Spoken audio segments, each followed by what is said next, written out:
오늘도 예배 성공자 되기를 주 이름으로 축원합니다.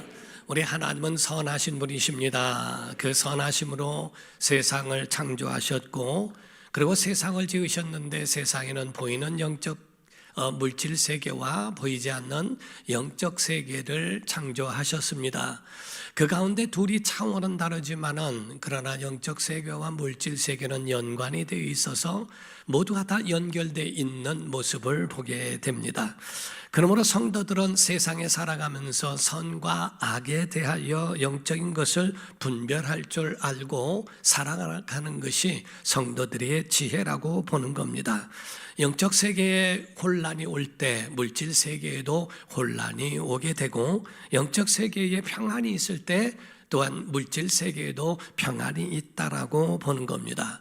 지금 있는 이 모든 혼란과 시끄러움도 모두가 다 영적인 것과 연관이 되어 있다는 것, 이것이 다 이 원리 때문이라는 겁니다.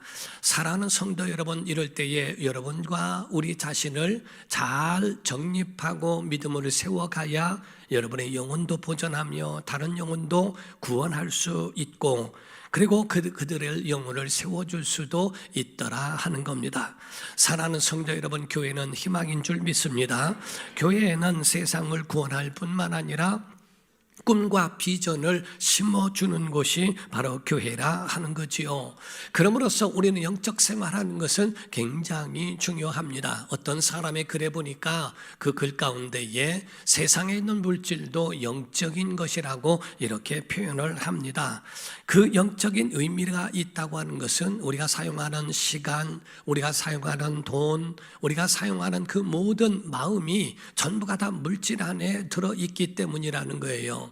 우리가 돈을 사용할 때 무엇을 쓸 때가 가장 행복하고 무엇을 쓸 때가 가장 즐거움이 있느냐 하는 겁니다. 어떤 것에 많은 영향을 주고 어떤 것에 많은 비용을 들여가면서 우리가 살아가는지, 이에 대한 비중이 자기의 영적 생활과 같은 그 영성을 결정하는 거라고 말씀합니다.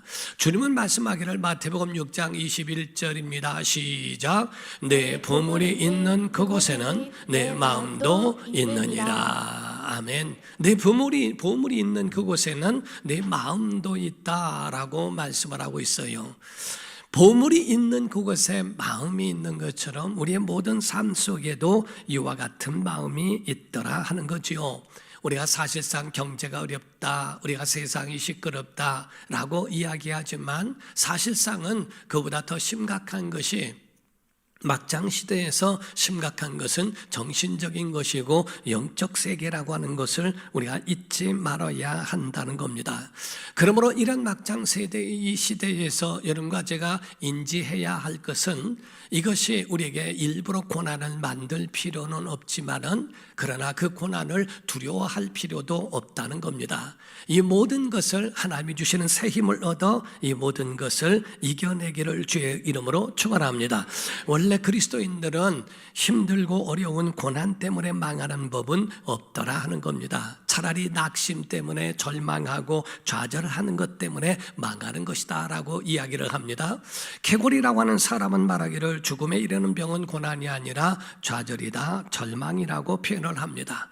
여러분과 제가 낙심하지 않으면, 포기하지 않으면, 절망하지 않으면, 그리고 하나님을 믿으면 여러분과 저에게 결코 하나님은 문제가 문제되지 않게 하시며 우리의 영혼을 치유해 주실 겁니다. 돌아보면 어릴 적부터 참 많은 일들이 있었죠. 어떻게 그것을 이겼나라고 생각할 만큼 많이 그것에 대하여 생각하게 하는 그럴 때도 있습니다. 그런데 만일 우리가 어려울 때마다, 고난이 올 때마다 포기하고 절망했더라면 오늘날 우리의 이 자리가 과연 있었을까라고 하는 겁니다. 어떤 학자는 사람들의 그 모습을 몇 종류로 나누었는데, 무슨 문제가 있으면 더 악화시켜가면서 살아가는 소수의 사람이 있는가 하면, 어떤 사람은 문제 속에 그냥 빠져서 그 가운데 헤어나오지 못하는 죽는 사람도 있고, 있고, 그리고 어떤 사람은 문제에 대하여 수수방관하고 피해버리는 사람도 있으며, 어떤 사람은 이 모든 문제를 긍정적인 방법으로 해결해 나가면서 그것을 극복하는 사람들도 있다라는 겁니다. 그래서 그 학자는 말하기를 이와 같이 선한 방향으로 모든 문제를 해결해 나가는 사람들을 창조적인 소수라고 그렇게 표현하고 있습니다. 그렇기 때문에 이들 때문에 세상은 아직도 밝고 아직도 희망이 있다라고 이야기를 하지요. 오늘 본문 말씀에는 초대교회에 대한 그 모습을 보여주게 됩니다. 은혜 받고 성령 받고 그 다음에 나가서 이루어지는 엄청난 그 역사를 경험하는 그 공동체 사건 가운데에 이루어지는 그 표적 사건이라고 표현하고 있습니다. 사도행전 2장 43절을 보게 되면 시작. 사람보다 두려워하는데 사도들로 말미암아 기사와 표적이 많이 나타나니, 이와 같이 사도들로 말미암아 기사도 표적도 많이 나타났을 그때라는 겁니다. 그런데 3장에 와서는 이제 직접적으로 거기서 걷지 못하는 사람, 나면서부터 걷지 못하는 사람들을 고쳐주는 그러한 장면이 주 아래에서 예수 이름으로 이루어지는 것을 보게 됩니다. 내용은 이와 같습니다. 나면서부터 걷지 못하는 사람이 있었는데, 그래서 성전 미문에 앉아서 구걸을 하면서 연명하며 살아왔던 40대의 사람이 베드로를 만나 그 가운데에 일어나는, 그리고 고침을 받는 그 내용을 기록하고 있습니다. 그러므로 모든 성경 안에 있는 구약이나 신약이나 모든 사건 가운데는 여러분의 영적 생활을 조명해주고 여러분 자신에 대한 영적 위치를 여러분 자신이 발견할 수 있어야 한다는 겁니다. 오늘 본문 말씀 사도행전 3장 1절에서 2절입니다. 시작. 제9시 기도 시간에 베드로와 요한이 성전에 올라갈새 나면서 못 걷게 된 이를 사람들이 메고 오니, 이는 성전에 들어가는 사람들에게 구걸하기 위하여 날마다 미문이라는 성전문에 두는 자라. 아멘. 여기서 말씀하기를 9시 기도 시간에 베드로와 요한이 기도하러 올라가다가 날마다 성전 미문에 앉아 있는 그 거린을 만나게 됩니다. 나면서부터 안진뱅이요 걷지 못하는 사람이었더라라고 말씀합니다. 여기서 두 가지를 우리가 볼 수 있는데, 하나는 미문이라는 거예요. 미문이란 말은 아름다울 미자를 써서 그 가운데에 이 아름다운 문이라 하는 거지요. 양문 곁에 베데스다라 하는 묻가가 있었다. 양의 문이라는 말이지요. 이와 같이 아름다운 문이라고 하는 것은 은과 금으로 또는 이런 것들로 아름답게 아마 장식하고 화려하게 만들어서 미문이라고 표현했던 것 같습니다. 그래서 베드로도 은과 금에 대하여 그거를 보고 말하지 않았을까라고 말할 만큼 그렇게 아름다운 문이었다라고 표현하고 있습니다. 이 아름다운 문을 통하여 들어가며 나오며 제사도 하고 예배도 하고 그리고 하나님을 만나는 그러한 일을 하는 그 아름다운 문이 있더라는 거지요. 오늘 그 아름다운 문이 오늘 우리 교회의 문이 되기를 주 이름으로 축원합니다. 그래서 두 번째로는 날 때부터 걷지 못하는 사람이 있었다라고 이야기를 하고 있어요. 그의 목적이 무엇일까? 은과 금이었을 것이다라고 보는 겁니다.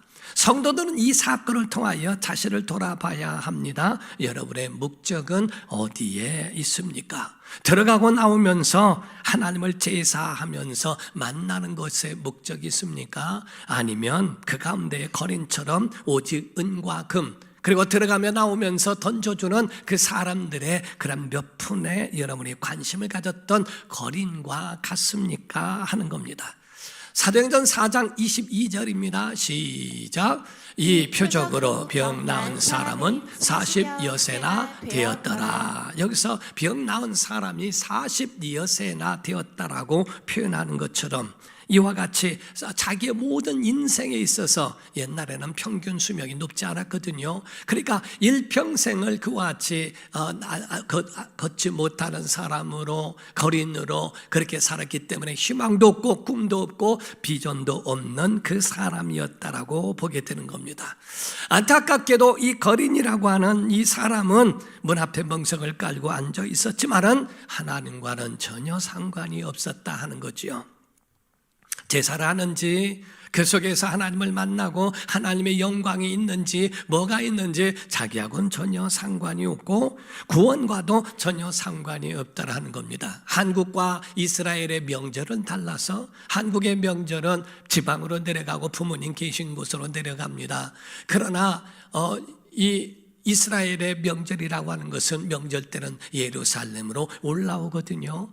그것을 얼마나 사모하고 그리워하는지 몰라요. 그것처럼 그 가운데의 사람들은 어떤 사람은 예루살렘에 한 번만이라도 올라가서 예배를 했으면이라고 하는 소원을 갖고 있는 그런 사람들도 있건만 날마다 미문에 앉아서 구걸했던 이 사람은 그 가운데 들어가지도 아니하고 들어가는 사람 나오는 사람 전혀 하나님과는 상관없이 살아가는 아무 관심 없는 사람도 있다라는 겁니다.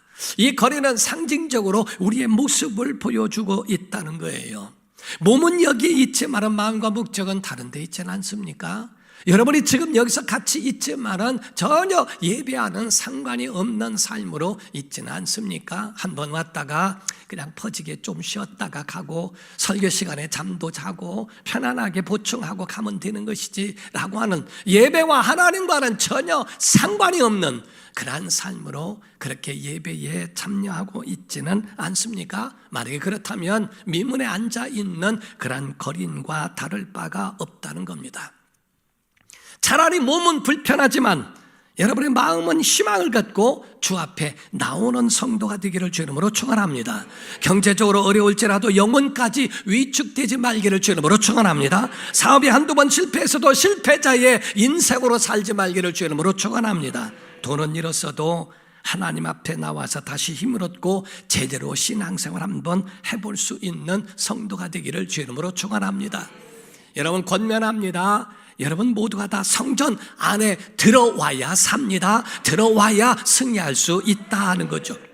예배의 자리, 은혜의 자리, 믿음의 자리에 와야 하는데 성전 미문에 앉아서 들어가는 사람 나오는 사람 분들 무슨 의미가 그에게 있겠느냐 하는 거죠. 예수 이름에 능력이 있고 예수의 이름에 권세가 있거늘 예수 이름과는 전혀 상관없고 곁에 보여지는 것에서만 만족하고 그것으로 끝내버리는 인생도 없자라 있더라 하는 겁니다. 교회는 어떤 곳입니까? 주님을 만나는 곳입니다. 예수의 이름이 있는 곳입니다. 예수님이 가지셨던 그 능력을 교회에 주셨어요. 제자들에게 주셨고 교회에 주셨거든요. 예수님의 가지신 것 마태복음 10장 1절입니다. 시작.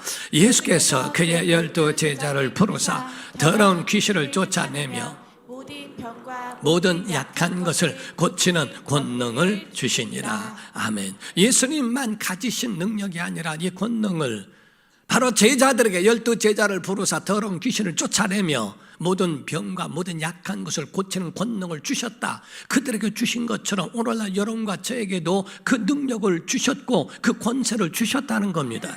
이 권세를 교회 안에 주셨기 때문에 교회를 통하여 얼마든지 주님을 경험하고 체험하고 주님을 만날 수 있고 주님으로 변화될 수 있는 역사가 있지만은 전혀 지나가는 아무런 그런 능력과 권능이 그렇게 많이 역사되어져도 나와는 전혀 상관없는 일들도 있더라는 거지요. 세상이 교회를 비판하고 미워하는 원인이 있다는 겁니다. 그 원인 중에는 말도 안 되는 원인이 있지만 그 가운데에 진짜 보면은 어떤 건 일리가 있는 원인도 있다고 그래요. 교회와 신앙인들에 대한 기대감이 크기 때문에 실망도 커서 그렇다는 겁니다. 교회는 희망을 줘야 하고 하나님의 사람 주님을 만났다면 그들에게 도전을 주고 희망을 줘야 할 텐데 교회가 불이 꺼지고 신앙인의 삶에 대한 영성인 그런 불이 꺼져버리면 어떻게 세상을 밝히겠느냐는 겁니다. 기댈 곳이 어디 있냐는 겁니다. 그렇기 때문에 교회에 대한 그러한 모든 실망감 때문에 적대감으로 돌아선 것이라고도 표현합니다. 어떤 사람은 교회를 오해하고 있어요. 또 교회에 대하여 어떤 분들은 오해하고 있어서 세상과 맞춰가서 세속화돼 버리는 경우도 없지 않아 있습니다. 어떤 분은 교회가 봉사단체인 줄 압니다. 어떤 사람은 교회가 마치 동아리와 같고 친목과 같고 사람과 사람들을 선한 길로 선하게 착하게만 살면 된다고 하는 친목단체인 줄로 오해하고 있는 경우도 있습니다. 한국에도 한때는 자유주의 신학이 한때는 유행이었을 때가 있었어요. 그때는 교회마다 봉사가 일어나고 교회마다 섬기자 뭐 하자 하는 그런 부음이 일어났습니다. 마치 교제를 안 하고 또 마치 봉사를 하지 않으면 교회가 아닌 것 같이 그렇게 소외됐던 적이 있었죠. 복음만 전하면 이기적이고 독선이고 기독교의 그런 비판을 받아도 그것도 합당한 교회라고 이렇게 욕을 먹었던 때가 있었습니다. 그런데 세월이 흘러가면서 이상한 일이 일어났어요. 복음을 멀리하고 세속화되면서 회심자가 줄어들기 시작하고 회심자가 없습니다. 교회가 성장하면 뭐하냐고 그렇게 욕을 하면서 했던 교회가 줄어들기 시작하고 교회가 능력을 상실하기 시작합니다. 다른 건데 아셔야 되는 것은 교회는 세상에 하는 일을 하는 게 아닙니다. 교회는 세상이 줄 수 없는 것을 주는 것이 교회이고 교회는 세상에 할 수 없는 일이 본질이고 목적이라는 겁니다. 세상은 떡은 줄 수 있어도 구원은 줄 수가 없어요. 교회는 바로 떡도 주지만은 구원이 목적입니다. 그들에게 평화를 주고 생명을 주고 그들에게 영원한 하나님의 나라를 안겨주는 것이 바로 교회의 할 일이라는 거지요. 성경의 요한복음 14장 27절입니다. 시작. 평화를 너희에게 끼치노니 곧 나의 평화를 너희에게 주노라. 내가 너희에게 주는 것은 세상이 같지 아니하니라. 너희는 마음에 근심하지도 말고 두려워하지도 말라. 아멘. 바로 이와 같이 본질은 예수께서 평화를 너에게 끼친다. 세상이 주는 것 같지 않고 내 평화를 너에게 줄게. 세상도 평화를 말하고 평화를 말하지만은 주님이 말씀하고 있는 것은 내 평안 줄게. 세상과 달라. 세상이 준 것 같지 않다라고 말씀합니다. 주님의 평안, 주님의 기쁨, 주님의 생명, 주님의 구원, 이 모든 것들을 주겠다라고 말씀하는 겁니다. 그런데 오늘날 이 본질을 잃어버리고 있는 것이 안타깝다는 거지요. 세상의 모든 가치 기준은 은과 금에 있습니다. 우리가 돈을 내더라도 일금 얼마라고 표현을 하지요. 금의 가치와 같은 것으로 평가하고 있기 때문에 그렇습니다. 신앙의 모든 가치 기준은 성경은 우리에게 말씀합니다. 예수의 이름이라는 겁니다. 여러분과 저에게는 나사렛 예수 이름이 있기를 주 이름으로 축원합니다. 그래서 이 베드로는 말을 합니다. 자기의 가치 기준이 무엇인가에 대하여 고백하고 있다는 거죠. 사도행전 3장 6절에서 8절입니다. 베드로가 이르되 은과 금은 내게 없다. 그런데 내게 있는 이것이 있다. 그거를 내게 준다라고 말합니다. 나사렛 예수 그리스도의 이름으로 일어나 걸으라 하고 오른손을 잡아 일으키니 발과 발목이 곧 힘을 얻고 뛰어서서 걸으며 그들과 함께 성전으로 들어가면서 걷기도 하고 뛰기도 하며 하나님을 찬송했다라고 성경은 말씀을 하고 있습니다. 베드로에게는 은과 금이 내게 가치 기준이 아니라 나사렛 예수의 이름이다 라고 이렇게 표현합니다. 사랑하는 성도 여러분, 예수의 이름이 있습니다. 마태복음 1장 21절에는 말씀하기를 아들을 낳으리니 이름을 예수라 하라. 이는 그가 자기 백성을 그들의 죄에서 구원할 자이심이라 하니라. 예수의 이름이 하나님의 아들에게 바로 이와 같이 임하고 또 그 이름을 믿는 자들에게 하나님의 자녀가 되는 권세를 주셨다. 요한복음 1장 12절에 말씀합니다. 영접하는 자 곧 그 이름을 믿는 자들에게는 하나님의 자녀가 되는 권세를 주셨다라고 말씀합니다. 그 이름으로 생명을 얻습니다. 그 이름으로 죄사함도 받습니다. 누가복음 24장 47절에도 말씀합니다. 또 그의 이름으로 죄사함을 받게 하는 회개가 예루살렘에서 시작하여 모든 족속에게 전파될 것을 기록했다라고 말씀을 합니다. 마가복음 16장 17절 이하에는 말씀을 합니다. 믿는 자들에게 이런 표적이 따르리니 곧 저희가 내 이름으로 귀신을 쫓아내며 라고 말씀합니다. 예수의 이름에는 생명이 있고 능력이 있어요. 여러분 안에 예수의 이름이 있으신 분만 아멘 하십시오. 그 이름으로 사시기를 주 이름으로 축원합니다. 성경이 우리에게 말씀하는 거예요. 교회도 구제해야 됩니다. 그러나 교회가 구호단체는 아닙니다. 교회는 병든 사람을 위하여 기도하고 신유의 역사로 치유해 줍니다. 그러나 병원은 아닙니다. 교회는 정의를 말하고 평안을 말하라 정치기관은 아니라 하는 거죠. 교회는 영혼을 살리는 곳입니다. 영혼을 구원하고 그들을 천국으로 인도하는 곳인 줄로 믿습니다. 어떤 목사님이 그런 간증을 하는 얘기를 들었습니다. 어렸을 적에 엄마가 부엌에서 일을 하다가 부르더래요. 그래서 왜 하고 말했더니, 야, 나 지금 밥하고 있는데 여기를 비우면 밥이 타니까 너 가서 가게에 가서 두부 2모만 가져와라. 돈, 그랬더니 그냥 가서 내 이름 되면은 줄 거야 라고 얘기하더래요. 어렸을 적에 처음 그 얘기를 들었을 때 너무 신기했대요. 돈을 가져가지 않는데 어떻게 두부를 그냥 줄 수 있지? 라는 생각에 의아해가며 갔답니다. 가서 거기 가서 아줌마 했더니 왜 우리 엄마가 두부 2모만 달랍니다. 네 엄마가 누군데? 그때에 통용되어진 이름이 새말댁이었다고 그래요. 새말댁이라고 그러니까 그랬더니 두부를 주더랍니다. 너무 신기해서 우리 어머니는 전능자의 이름이로구나. 그래서 그때부터는 어머니 이름을 대고 외상을 얼마나 했는지 모른대요. 그런데 거기 가서 두부를 달라고 가서 했더니 그거를 주더라. 그 이름만 대더라도 두부를 주는데, 하물며 예수 이름을 말하는데 그 이름으로 기도하면 응답해 주시고, 그 이름을 부르면 구원도 주시고, 그 이름으로 귀신도 쫓아내게 하시고, 그 이름으로 우리에게 살아갈 수 있도록 은혜 주셨다는 건 엄청난 겁니다.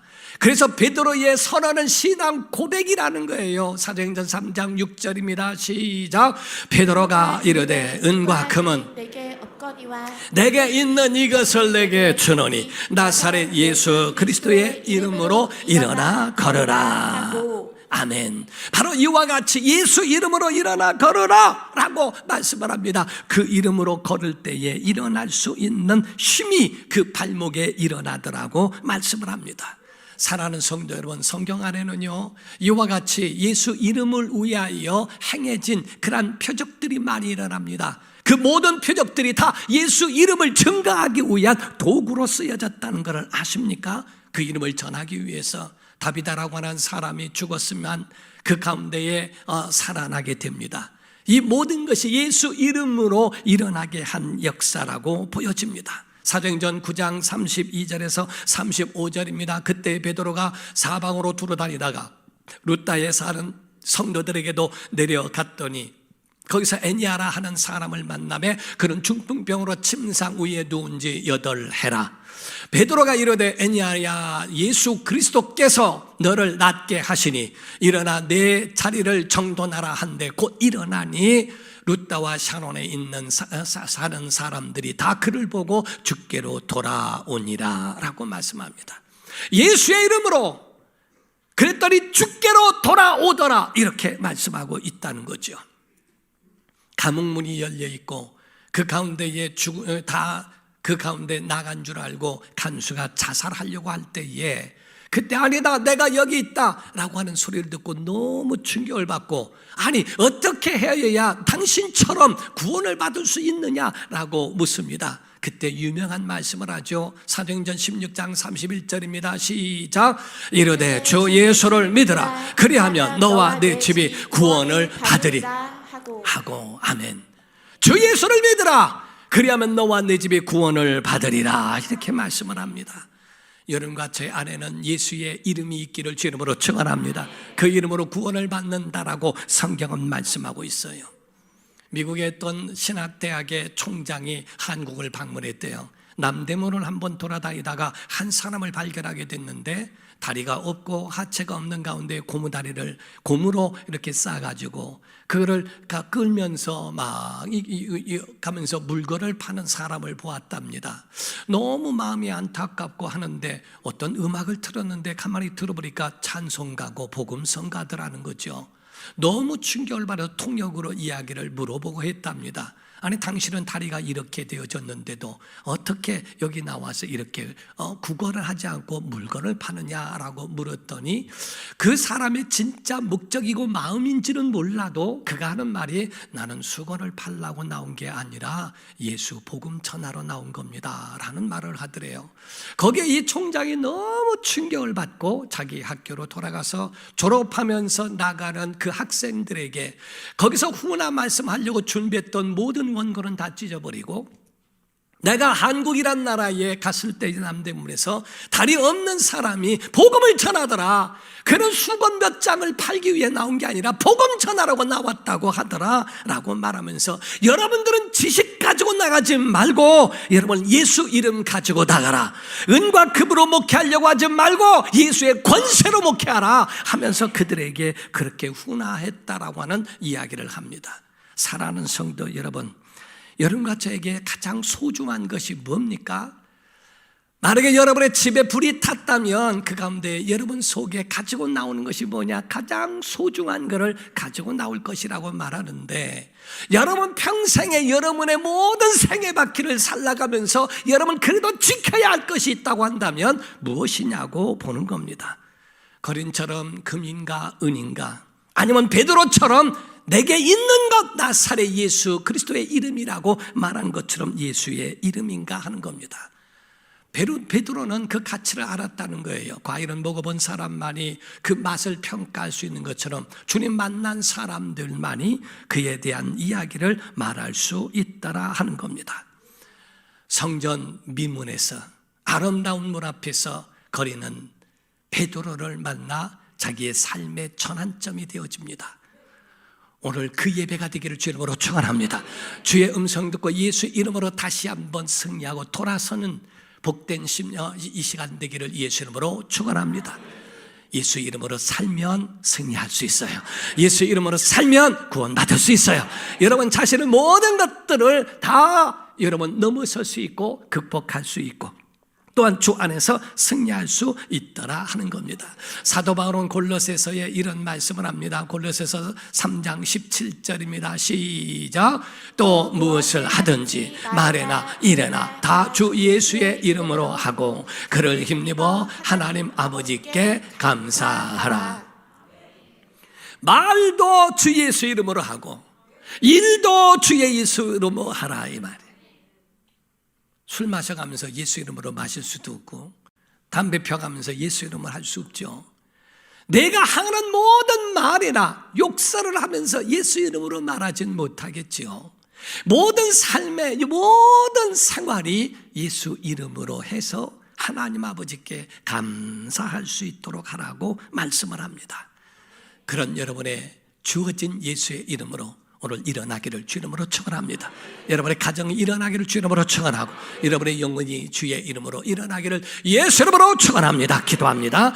이 시간에 다 같이 통서로 기도할 때 주여 예수 이름이 우리 안에 일평생 가장 소중한 우리의 재산, 소중한 이름이 예수 이름 되게 하옵소서 하고 그 이름 우리 교회도 이 아름다운 미문이 되기를 원합니다. 아름다운